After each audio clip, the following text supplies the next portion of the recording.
And we will start with Councilmember Raul. I apologize to switch up the time on you, but thank you very much for allowing me to go first. Pete, it's wonderful to see you back. Thank you. But back being the operative word. Yeah, exactly, right? Yes. Yes, and I bet you're probably happy to have your back. Yes. Back. I'm glad you guys got my back. Yeah. See, that's why we missed you, Pete. Welcome for those of you that are here for your first time, and those obviously that have been participating with us for some time. We are starting off our new year here, 2018. Excited myself to be in now my fourth year, so the end of my first term as your representative. And as all of you are well aware, there is a lot going on in District 3 right now. There's a lot going on in our city, but really it's all focused right here in the downtown area. So it keeps us busy in my office. Everything from your traditional just neighborhood concerns, right, from whether it's traffic and speeding or lights being out, all the way to the most pressing one, which is our homeless that we're dealing with here on a daily basis. And then, obviously, to some very big and potentially big life-changing events for our city and all of us, which is projects like BART coming in, high-speed rail, the announcement of the Google project. So there's quite a bit going on. And aside from those, we actually passed 10 high-rise developments last year. We have the most development projects going on here in District 3. You guys see that development happening within your neighborhoods. We've seen a lot more. We get to hear it now at City Hall here as the car wash site has been now breaking ground and underway. So it is exciting, but it is also daunting. And at times it's a little bit nerve-wracking, right? Because there's change going on. And we want to do our best to try to be able to manage that, to keep a community that we've sort of grown to learn, live, and love in, and at the same time be able to grow with the changes that are happening. So I'm excited. Certainly, again, though, it's a lot of work. I'm happy to have a really good team with me. Patricia's here tonight from our staff, and as you know, I stole Dee last year, and so didn't steal her from the CLC group, though. So you still have her in your role, but we're happy to have her on our team. And so it's kind of that's a brief little I guess intro to 2018. There's not too much that we've done thus far this year with council, only having the one council meeting. We'll have another one next week. We did have a pretty lengthy IPA study session last night, our independent police auditor. We looked at the opportunities that we may have to expand some of our auditors' oversight within the police department, and just had a better update and education on the IPA and its model itself. We actually had the first IPA model in the country. This year is its 25th anniversary. And so we were at the forefront of really police oversight. As you guys are well aware, maybe you catch what happens right nationwide, it's certainly becoming more of a priority in other communities. But for us, it's something that we've been doing for a quarter century. And it's now we're looking at, well, how can we do it better? Is there ways that we can continue to be at the forefront of that? And I think we're fortunate to have the IPA model that we have. We're fortunate to have the police department that we have as well.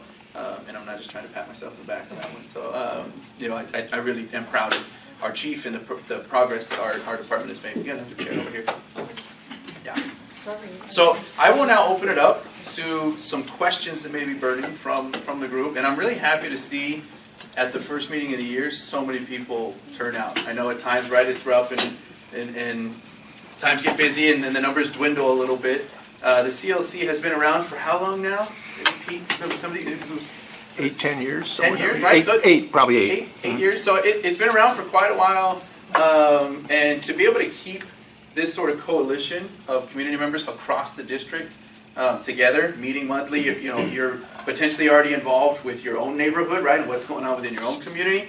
Not to mention, we all have lives, right? And so outside of your engagement with the community, this is another meeting on top of that where we can coordinate our efforts together as a whole district, and we sort of look beyond maybe just our own particular neighbors and our own neighborhood and we say, well, what's going on with the neighbors around us? What's going on with the rest of the district, and how can we work together?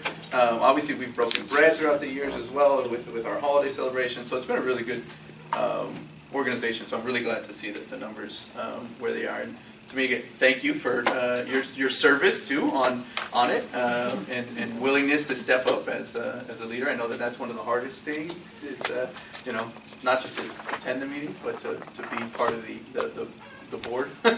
So thank you. And so questions, anything burning that we've been working on, something I can answer, please shoot. Otherwise I leave, I'll go home and I'll put you over to the to our acting captain. So.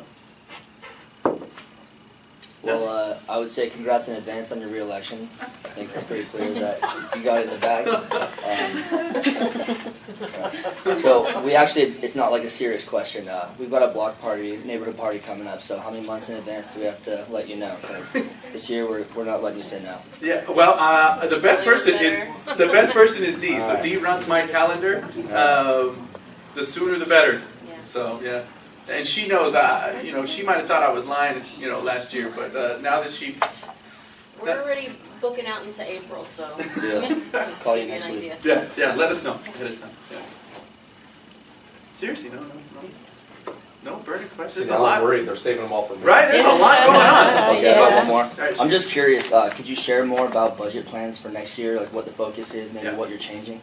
Absolutely. So... some of you may have heard a little bit of concern coming from the city and the mayor as well, sort of preempting what may be a little bit of a deficit that we're going to be facing this year. We do projections, our budget office does projections, right, for years out. And you can never be spot on until you actually get closer to the budget itself. You don't know you make predictions on what, tax revenues you're going to be able to generate. And we try to, you're constantly following that. In the beginning of the year, last year, our tax revenues were not where we were hoping they would be. But we finished the year pretty well. And so all of a sudden we went from a swing of, we were going to have $30–40 million deficit, and then that gets cut in half to, 18 or so $1 million deficit. So it's just in a tax revenue and how they pick up at the end of the year. So that's why it's a little, maybe too soon at times to try to jump ahead of that. But we are getting closer now to being able to plan this next year's budget. And I can tell you we are still looking at a little bit of a deficit. We don't think it's anything that's going to cause major or drastic cuts. We are asking all of our departments to look at where they can do some savings or cuts so that way we don't have to do anything drastic and go to layoffs or anything like that. So we are pretty confident we're going to be able to avoid that. So what I think you can expect is at least the level of service that we've been having thus far. We've been, over the last couple of years, times have been better, right? We've been in the black a couple of years. You can expect that to stay about status quo. So don't expect anything, a new office to be brought up or a ton more money to be put out for streets or pavement or parks. But it's not going to go away. And you may be happy to know that for this next coming year, I think we're going to be able to allocate back the money for the park that we weren't able to put in for last year. So I just had a conversation with our parks department. We appreciate that. Thank you. So yes, and so we are looking at for this coming year again, trying to maintain the level of service that we've had. I can't tell you beyond that because we haven't really dove into the budget itself to say, what will change. Our departments right now, we've asked all the departments, as I said, to look at what they're going to do.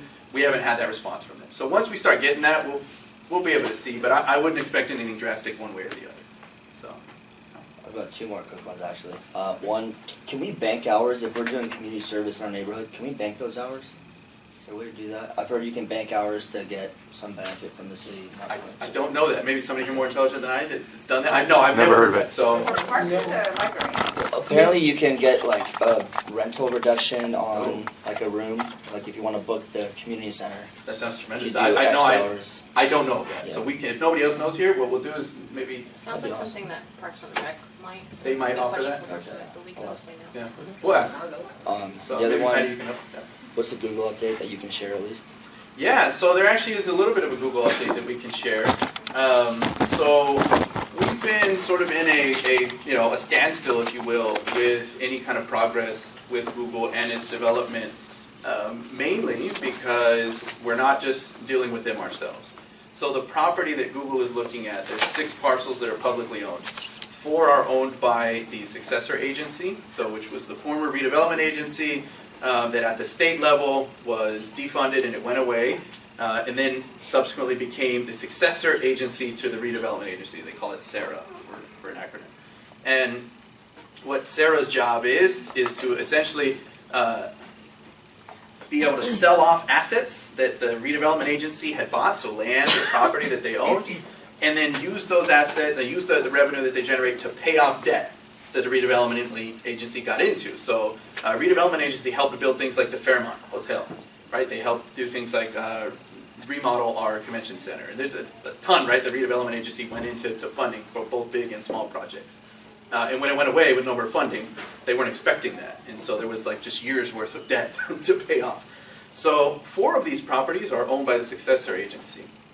It's a conglomerate between ourselves, the county, the Santa Clara Valley Water District, the County Board of Ed. So it's a conglomerate of public agencies that were all beneficiaries of the redevelopment agency that now have to benefit from any sales of those lands, which means that they all have to chime in and we have to come to an agreement. So those 4 properties are very difficult to be able to just sell off. Most of the time we've been able to do it rather quickly because they're properties that didn't generate the level of interest that Google did, right? And they certainly didn't generate the potential dollar amount that Google has now sort of, driven. Most of them were just other smaller properties that may have been able to be sell off, and we all kind of came to an agreement rather quickly of what we could sell those for, and then the money gets dispersed out. So that's what's really been a hang up. 2 of the properties are city-owned properties. So we sort of had autonomy over those, and we could have been moving forward sooner with Google had that have been the case, if it was just those 2 properties. But we've had to wait. And so that's what's taking quite long. My understanding, the update that we've had is the conversation is finally at a place where the agencies, the public agencies, have come to kind of an agreement themselves, and we're closer now to an agreement with all of us and Google to then be able to bring something forward to the community to actually put a deal on the board that would say this is what we would sell the property to Google for, and then begin to talk about the actual project and say, what do we want the project to look like? What community amenities would we want to see in and around the project? So that's the part that everybody's been excited, right, waiting to get to, is just let's talk about the project, let's talk about the community benefits around the project, and we just haven't been able to get there. So my understanding is we should be there rather quickly. So we're actually going to have Friday, our city staff are going to put out a memo that's going to lay out a community working group of about 40 different stakeholders throughout the community that will sit on a sort of a major working group kind of body that will help oversee all of these discussions. And then additionally, we will go out into the community and host a number of community-wide meetings that we're just inviting everybody into to come and participate in, in the project. So, yeah. And Google will finally be a participant of this because they have not been, because they're sitting back saying, hey, until we know we actually have a deal with you guys, right? Like on an opportunity to buy this land, we're not going to go forward and show somebody a project and then 2 months later have to go, oh, okay, I'm sorry, we didn't actually end up, having a deal on the land, so we take it back. So it's been tough, and I think that we all kind of got excited and everybody sort of was ready to hear something more, and I think we're finally there. So, yeah, you hear more within the next couple of weeks. Friday, you'll see a memo from the city, and then hopefully shortly after that, we'll actually be able to have organizing the first community meeting. Cool. Anything on D3 Decides? No, unfortunately, Mindy is out this week, so I didn't get an update from her last week. She's on vacation. I think she's in Hawaii, so good for her. But we're still receiving the ideas, so please submit those in. And I know that I give you an update on sort of the past projects. Pretty much everything from year 1 has been completed. The last remaining item was really getting the utility boxes painted, but we have the contract and it's out, and so it's just a matter now of actually getting them done. But that's, year 1 is more or less fully complete, which was great, and year 2 is underway of obviously being completed. But that's not, so that's our first sort of, I think, a completion from start to finish of year one, right? It took us a year and a half, couple years, right, to actually, finish the projects, which is, in all honesty, for government, it's not bad, right? Like, some of these things took a little bit harder of a stretch, like our speed radar trailer. That was tough. We do own that now. Now it's just the next step of how do we actually get it deployed within the neighborhoods, because our police department is still understaffed, and so it's been tough, right, to try to just call up the traffic unit and be like, hey, can we get this thing out there? They're not readily available as they were 6-7 years ago. So, but year one is complete, so that's a positive.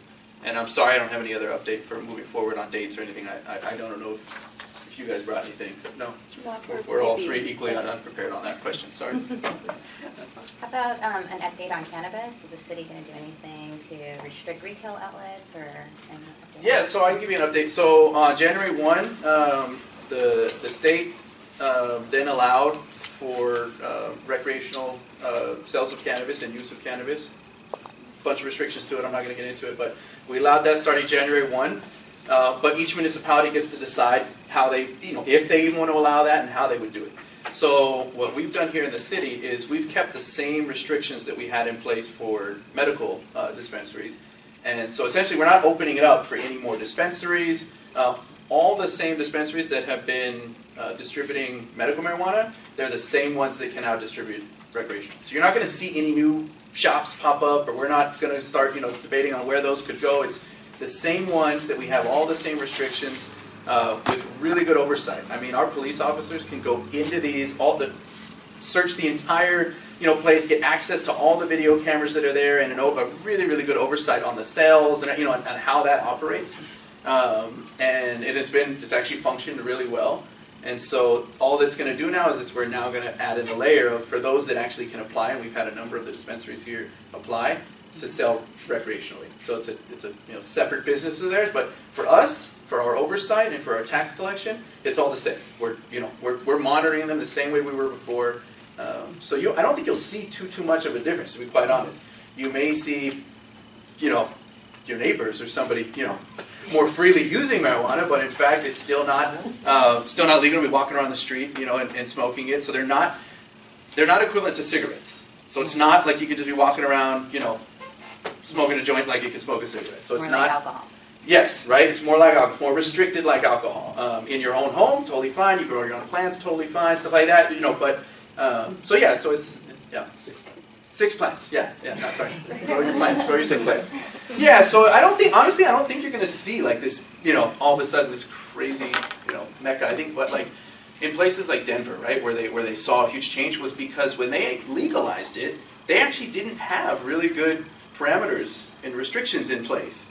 And so it really did become like a mecca, because they're like, whoa, how do we get a hold of this? For those of you who remember, we dealt with that, right, a number of years back with the medical dispensaries, and we ended up having over 100 in the city. And so we sort of we got in front of that.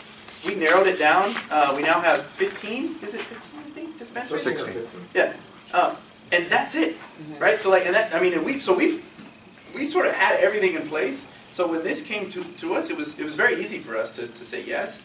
In fact, we'll probably generate close to $7 to $8 million of tax revenue, additional tax revenue, now because of that. So maybe more soon. So when you're saying in the city, is that the entire city of San Jose or just this district? No, the entire city of San Jose allows that, but the areas where it's allowed are very specific. They're very more industrial. I mean, I don't know if you've seen some of the dispensaries, right? Yeah. Yes. So those are the same areas that they'll be allowed, and that's it. So it's not like they're. Yeah, there's plenty over there. Did your own areas? Yes. Yes, there are. Yes. Judy. Do you happen to know how many massage parlors have been shut down since that code enforcement position? First came in. Mm-hmm. I don't have a number, but that's a good question, and something, Patty, if you can help me follow up, so then that way we can actually. It's just good to get an update. Anyways, to see what that progress has been. I had heard initially, and it was under 10. I don't recall it. I'm blanking on the number as well right now. But when I had the initial check-in after we spoke the last time, there was a handful that they had been able to shut down. And so we will get another update just to see how they're doing, just to stay on top of that as well. So thank you. Yeah.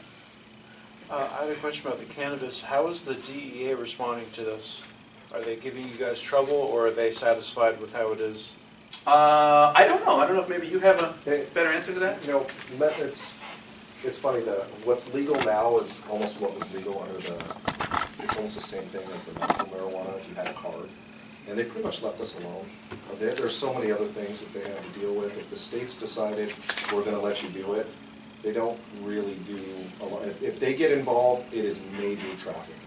It's major illegal trafficking because people can now get licenses and permits to grow vast amounts of marijuana legally for the medical industry or now for the legalized marijuana industry.